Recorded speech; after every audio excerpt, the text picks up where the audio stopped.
ये हमारे पूज्य महाराज श्री हमको बार बार कहते, बेटा जो धन आराम से आ रहा है, धन मत समझना, समझना विपत्ति ला रहे हो। वो आएगा तो कितना लेके चला जाएगा, जब समाप्त हो जाएगा तब पता चलेगा, ऐसे पता चलने वाला नहीं है। इसलिए बिना आराम कुछ ना हो। जो लोग अपने बड़े बड़े बच्चों को घर में बिठा बिठा के रोटी दे रहे हैं, बुरा न मानिएगा, अपने हाथों आप अपनी संतान को समाप्त कर रहे हैं। आराम से जब भेटाएगा तो कौन काम करना चाहेगा, है? नियम बनाइए। एक अवस्था 25 साल अवस्था होने के बाद जब तक काम न करें तब तक रोटी न खाएं। हम लोग कथा गाने निकलते हैं घर से, महाराज जी का सख्त आदेश है, आंधी आवे, तूफान आवे, पंडाल उड़ जावे, लेकिन कथा गानी है तो गानी है। जिस दिन कथा नहीं गाओगे राजन, उस दिन रात को भोजन मत करना। हम लोग नहीं करते।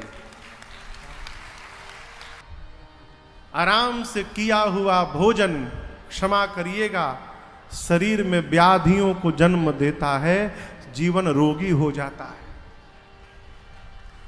इसलिए आराम से भोजन न जावे। रघुनाथ जी रचना बनाए, मैया और भैया को लेकर वन में निकले।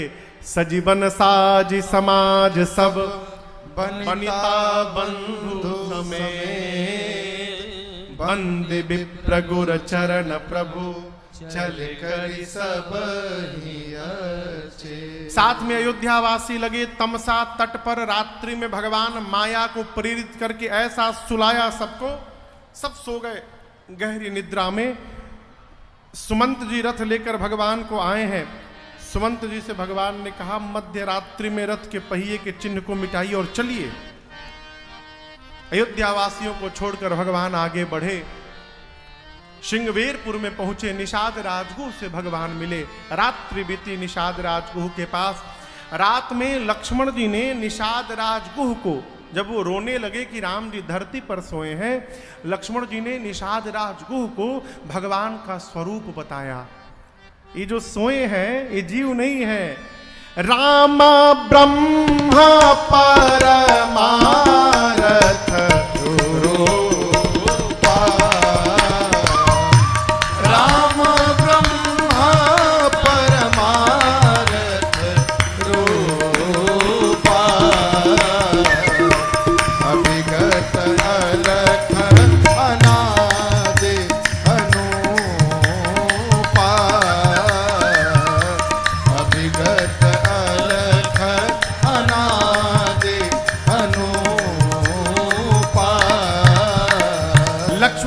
निषाद जी जो सोए हैं मेरे भैया, ये जीव नहीं है, ब्रह्म है।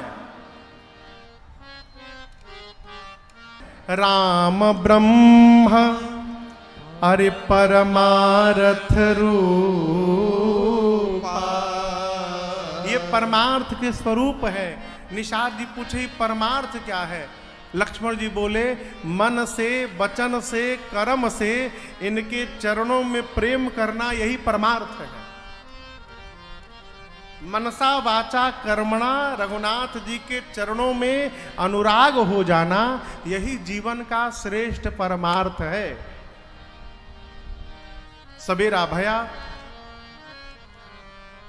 घाट घाट के प्रभु ने निषाद राजगुह से बरगद के वृक्ष के दूध को मंगाया और सिर में केश में लगाकर और सिर पर जटाओं का मुकुट बना लिया।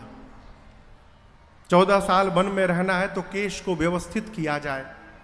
सुमंत जी ने राम जी को चलने का निवेदन किया, सीता जी से निवेदन किया। प्रभु ने बरबस राम सुमंत्र पठाए। राम जी ने वचन का, सत्य का दुहाई देकर और बरबस सुमंत जी को अयोध्या भेज दिया।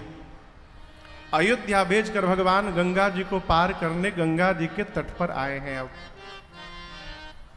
पिछली रात्रि जब लक्ष्मण जी निषाद जी से बताएं कि राम जी जीव नहीं है, ब्रह्म है, राम जी के चरणों में प्रेम करना परमार्थ है, वहीं बगल में केवट भैया खड़े थे और सब सुन लिए। ये जान गए हैं कि राम जी जीव नहीं है, जगदीश है, हेमंत भैया, इनके गोड़ में प्रेम कैले असली परमार्थ बा।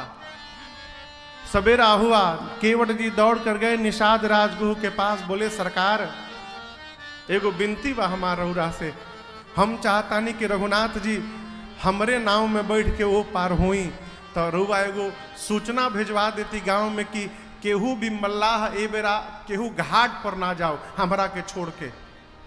निषाद जी बोले ठीक है, डुगडुगी बज गई। निषाद जी पूरे नगर में सूचना भिजवा दिए कि कोई भी केवट मल्लाह गंगा तट पे आज नहीं जाएगा, छोड़ इनको। केवट भैया गए गंगा तट पर, नाव को किनारे से खोले, अब बीच नदी में ले जाके खड़ा किए। क्यों? किनारे रखिए, कहीं राम जी आके सीधे चढ़ के बोली कि ले चलत, फिर क्या हुई, पहुंच से दूर करो। राम जी लक्ष्मण जी गए, जो भगवान पूरे संसार को देते रहते हैं वो भगवान, ये प्रेम का प्रभाव है कि केवट से मांगने के लिए भगवान प्रस्तुत हो गए। हाथ फैलाकर भगवान ने कहा, ए जी मांगी नाव न केवट आना, मांगी नाव न केवट आना, कही तुम्हारा मरम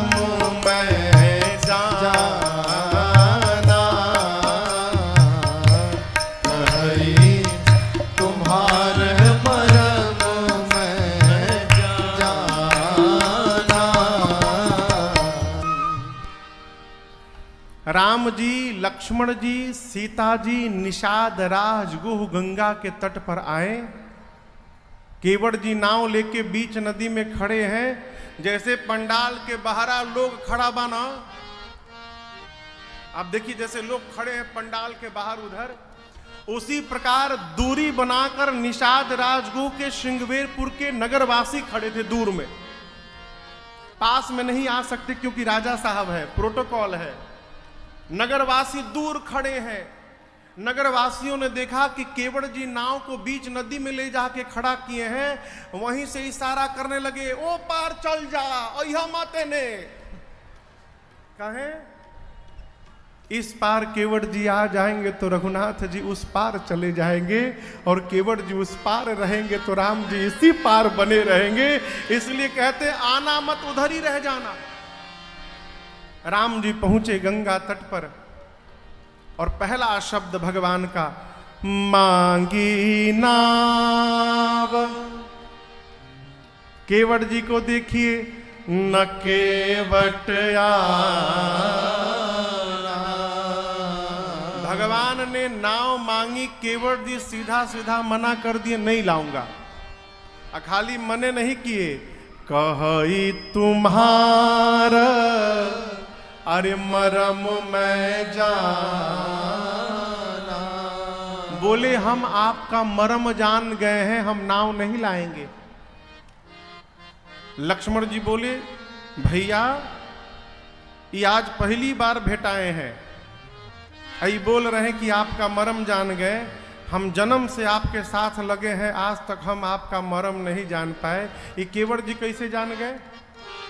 राम जी बोले, हम नहीं बोल रहे हैं कि वो जान गए, वो बोल रहे हैं, तो उनसे पूछिए कैसे जान गए और क्या जान गए। लक्ष्मण जी बोले कि कौन सा मरम जान गए? केवट जी बोले, मैं जान गया कि आपके भैया कौन है। कैसे जान गए? केवट जी बोले, देखिए वर्षों से एक ही काम है, नाव चलाना। जो भी आता है मेरे से नाव मांगता है, लेकिन आज तक कोई ऐसे नहीं मांगा जैसे आपने मांगा मेरे से। आज तक जो भी आया मुझे आदेश दिया, नाव ले आओ।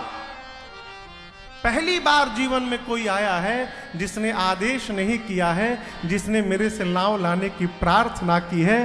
प्रार्थना करके आपने सिद्ध कर दिया कि मैं इस नाव का मालिक हूं। आप किसी से प्रार्थना तब करते हैं जब आपको पता रहता है कि जो सामान मांगा जा रहा है वो हमारा नहीं है, उनका है। आप मान रहे हैं प्रभु कि मैं इस नाव का मालिक हूं। एक छोटे से मल्लाह को आज आपने मालिक बना दिया प्रभु। छोटे को बड़ा बनाने का व्यवहार केवल भगवान को आता है, और मैं जान गया कि आप भगवान हैं। इस मर्म को मैं जान गया प्रभु, आप कौन हैं। और मैं ये भी मर्म जानता हूं कि आप यहां पर क्या करने आए हैं। लक्ष्मण जी बोले इसमें जानने की कौन सी बात है।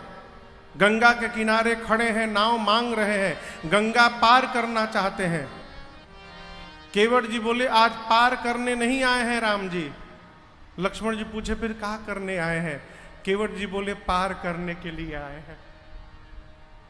लक्ष्मण जी बोले क्या बोल रहे हो, दिमाग ठीक है। पार करने नहीं आए हैं, पार करने आए। वही बोल रहा हूं, आज राम जी गंगा पार करने नहीं आए हैं। ये वही राम जी हैं जिन्होंने 3 पग के भीतर 3 लोक 14 भुवन नाप दिया था। अभी तीसरा पग बाकी था।